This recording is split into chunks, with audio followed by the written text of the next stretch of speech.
It's finally happened. Tiny Assets, it's live on PulseChain and it's still live on Binance Smart Chain.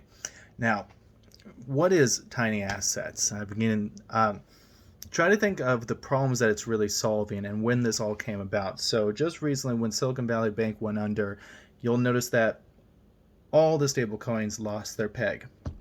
And the reality is that if Silicon Valley Bank hadn't been bailed out, those pegs never would have been restored. If they had to sell their treasuries, those treasuries at a loss, they would have had to wait till maturity if they wanted to get full value. If they had to sell them immediately at a loss to hold that peg, they can't. That would be at a loss and they wouldn't be able to maintain the peg. They wouldn't have full backing. They're lying. They cannot maintain that peg. It's physically impossible. So that's the problem. It's not an investment. You can't make any money off stable coins. And because they're not invested in any real assets, just dollars.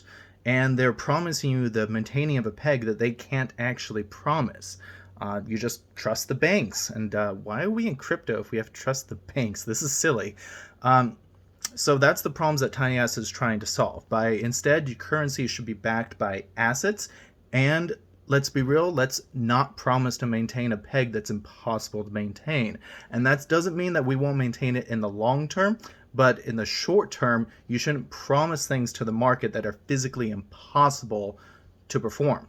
So how Tiny Assets work is that we have all the assets that are bought in when you buy into the currency. All those assets get invested in a diverse portfolio, and the supply of the token and the assets under management, that ratio determines what our target value of the currency is.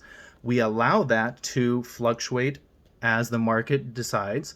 Now, if that peg gets way out of line on the downside, then the assets under management can be used to provide cash flow and to buy it back.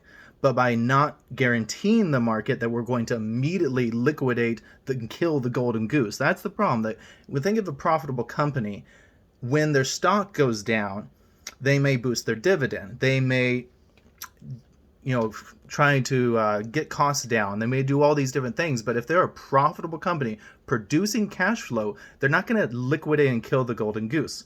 Same idea with Tiny Assets. We're not going to liquidate when the price falls, but we will initiate a buying program, build that price up back to that target value. Conversely, if the price goes way ahead of the target value, we can issue more coins, just like a stable currency, just like stable coins do. They issue more tokens when it goes over. We can issue more, raise more funds, and bring that value back to target.